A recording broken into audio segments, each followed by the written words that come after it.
Olá, meus pequeninos. Vamos conversar um pouquinho sobre os elementos da narrativa. É muito tranquilo, porque a gente sabe que uma narrativa é uma história que foi contada pra gente, né? Só que, meninada, escrever uma narrativa parece muito fácil. Contar uma narrativa oralmente parece muito fácil. Mas não é para qualquer um, não, né? Porque a gente sabe que nós temos grandes escritores, médios escritores, escritores péssimos. E o que são os escritores péssimos? Aqueles que não levam em consideração essas regras, esses elementos de uma boa narrativa. Os que são médios são aqueles que meio que arriscam e acabam acertando. E os que são bons? Os que são bons são aqueles que pensam sobre os elementos da narrativa e colocam isso de uma forma coerente, organizada. E é isso que faz, por exemplo, o seu Jorge Amado. Jorge Amado, grande escritor brasileiro da década de 30, principalmente, ele é considerado ali um modernista da segunda geração da década de 1930.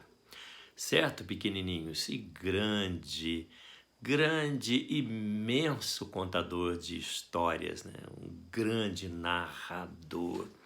Porque sabia organizar os elementos da narrativa. E é isso que vocês vão precisar fazer para mim em qualquer obra que eu pedir para que vocês façam a análise. Não só eu, evidentemente, mas os vestibulares todos e, claro, a vida toda, né?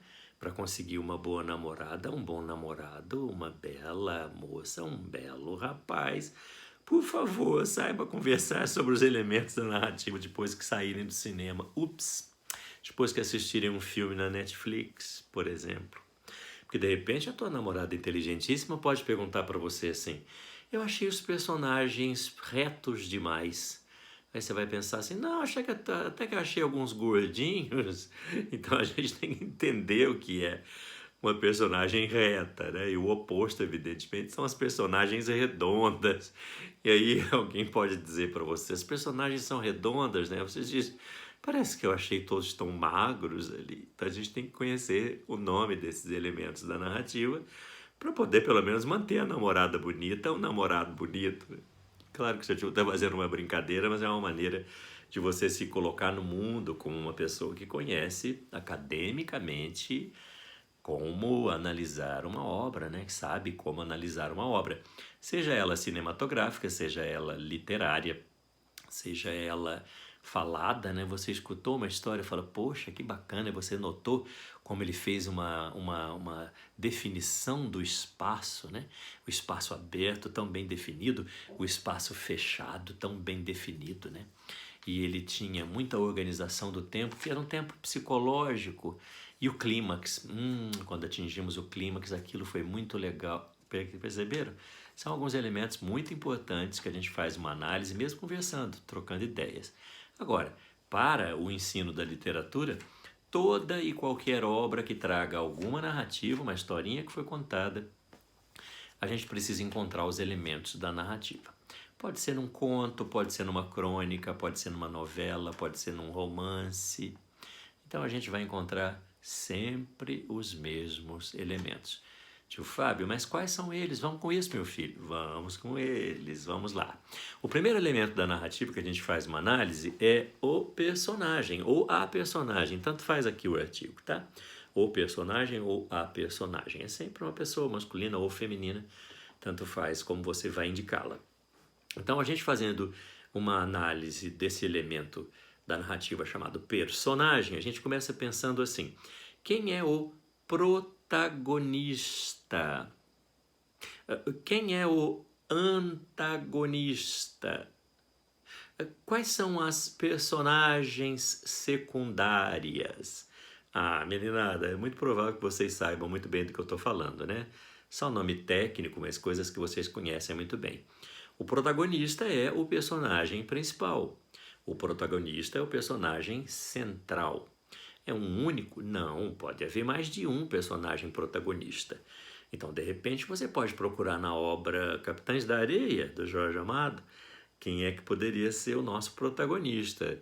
Tá bem marcadinho? Nós sabemos quem é? Ô, gente, o Pedro tá em tudo, né?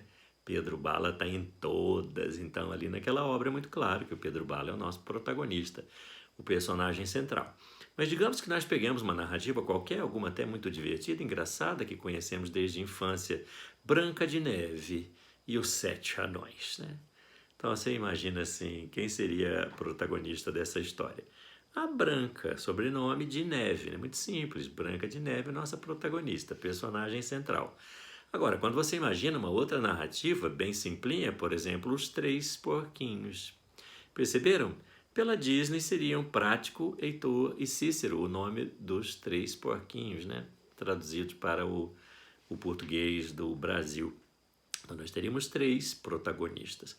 É claro que se nós formos interpretar a obra Titanic do cinema, nós vamos notar que o Leonardo DiCaprio e a Kate Winslet são os protagonistas. Vocês me desculpem, eu não me lembro o nome dos personagens. Seu tio está dando o nome dos atores, mas na obra vocês deem o nome dos personagens, tá? O personagem interpretado pelo Leonardo DiCaprio e a personagem ou o personagem interpretado pela Kate Winslet são os protagonistas do filme Titanic. Que é o antagonista? O antagonista é o vilão, né? O vilão. Tem sempre um antagonista? Não, tem obra que não tem um antagonista. Às vezes o antagonismo vem da própria pessoa, né? Ela própria se prejudica, se atrapalha e muitas vezes pode ser um sentimento, um pensamento, uma depressão, uma angústia, uma solidão. Mas na obra, quando ela é uma narrativa mais pop, mais popular, a gente vê com clareza quem é o antagonista ou quem são os antagonistas. Vamos pegar a Branca de Neve e os Sete Anões, evidentemente que nós temos a madrasta. A madrasta é a antagonista, fica com muita clareza o posicionamento dessa personagem. Se pegarmos os três porquinhos, ok, o lobo é o antagonista, ponto final, tá tudo ok. Agora, se vamos, assim, por acaso, que nós peguemos um romance do Jorge Amado chamado Capitães da Areia. Nós temos antagonistas? Temos antagonistas, são muitos, ok? Então nós vamos ter, por exemplo, a elite baiana da época, ok, e formada por quem? Às vezes alguns religiosos, às vezes são políticos, às vezes a polícia, às vezes os assistentes sociais do internato, né? Eu esqueci o nome corretamente, mas do internato, onde eles queriam levar os meninos e tal. Nós temos muitos antagonistas dos meninos, dos Capitães da Areia. Então, perceberam? Depende da narrativa, né? Então, nós temos o protagonista, personagem central, ou protagonistas, e antagonista ou antagonistas, dependendo da obra. Amores, isso aí fica muito fácil para vocês, né? Seu tio está entregando assim, bem facinho para vocês compreenderem. Agora, essas personagens, tanto antagonistas quanto protagonistas, e aquelas que não estão tomando o papel de protagonista e de antagonista são chamadas de personagens secundárias. Quando você pega por exemplo, o Jorge Amado no Capitães da Areia, nós vamos ter o protagonista Pedro Bala, antagonista essas criaturas que seu tio acabou de citar, e as personagens secundárias, todos os amigos, né? Pirulito, Gato, Dora, Zezinho, todos eles você vai ter como personagens secundárias. Evidentemente que nós não precisamos anotar todas, porque o livro é longo, é um romance longo com muitas personagens. Algumas que você citar para mim ficaria muito contente. Pegando Branca de Neve e os Sete Anões são personagens secundárias, o príncipe é o personagem secundário, o pai da Branca de Neve é um personagem secundário e assim sucessivamente. Pegaram? É bem tranquilo, né, pequenos? Agora, as personagens elas podem seguir dois caminhos. Um caminho é quando o autor, ou quem está contando a história para nós, resolve fazer as personagens serem símbolos de instituições sociais. Elas representam instituições sociais. Então, elas serão sempre chamadas de retas ou planas. Elas obedecem quase que uma regra de ser daquele jeito.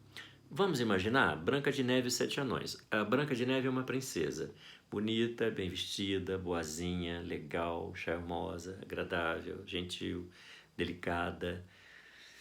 Ok, a típica princesa Disney. Então ela é uma personagem reta, uma personagem plana. São esses dois nomes, tá? Reta ou plana. É uma personagem que não me surpreende. Ela cumpre o papel dela. Ela é princesa, termina a princesa e fez o papelzinho dela. Muito obrigado, princesa. Vamos imaginar nos três porquinhos. Os porquinhos são os heróis, eles estão amedrontados e eles têm as suas características que representam as pessoas de uma família, por exemplo. Um mais prático, um mais danadinho, um mais relaxadinho. Ah, estão cumprindo o papel social, né, pequenos? Personagens retas ou planas. Quando você pega a obra do Jorge Amado, será que o Jorge tinha muito interesse em focar o personagem ou ele queria trazer esses personagens como símbolos de todas as crianças abandonadas e que recebem maltrato nas ruas do Brasil? Pegaram? Então, personagens retas, planas, aqueles meninos todos, aqueles personagens todos do Capitães da Areia são personagens retos ou planos. Eles representam instituições sociais. Vocês perceberam que nós temos a igreja representada, a polícia representada, os religiosos representados, as crianças abandonadas representadas, a elite da grana representada. Então Jorge pegou aqueles personagens para simbolizar o que seria o coletivo daquelas instituições. Então, nós chamamos de personagens planas ou retas. Claro que algumas obras nós vamos ter personagens que não obedecem muito, não. Se nós lembrarmos de uma muito interessante chamada Dom Casmurro, de Machado de Assis, a gente vai conhecer uma moça maravilhosa chamada Capitu. Até hoje todo mundo pergunta assim: tio Fábio, o que você acha? Traiu ou não traiu? Só aí você já sabe que ela não é uma moça qualquer. É uma moça que deixou dúvidas. Ela não cumpriu nenhum papel social. Porque se ela fosse cumprir um papel social, ela teria que ser esposa do século XIX, obedecer o marido, quietinha em casa, não dá trabalho, não dá dúvida, só cuida da casa, só cuida do filho. Não foi muito bem isso que Capitu fez, né? Capitu deu um estrago enorme no coração do Bentinho e nós não sabemos até hoje qual é o posicionamento dela, porque o livro é narrado na primeira pessoa, nós sabemos o posicionamento do Bentinho com relação àquela mulher. Então ela é uma grande incógnita para nós, ela nos surpreende o tempo todo e ela é humana, ela possui aprofundamento psicológico, ela não cumpre um papel social.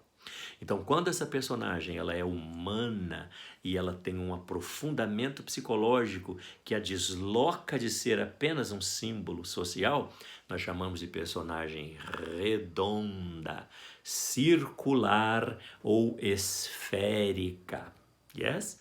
Redonda, circular ou esférica é a personagem que possui aprofundamento psicológico e me surpreende. São obras um pouco mais voltadas para esses questionamentos do indivíduo e do homem de um modo geral, mas que não possui personagens que simbolizem instituições sociais. No caso, Capitães da Areia, as personagens são retas ou planas, representam instituições sociais. Ok, pequenininhos? Isso que a gente fala sobre as personagens. Vamos ver o resto dos elementos da narrativa? São bastante interessantes e a gente vê daqui a pouquinho. Até já.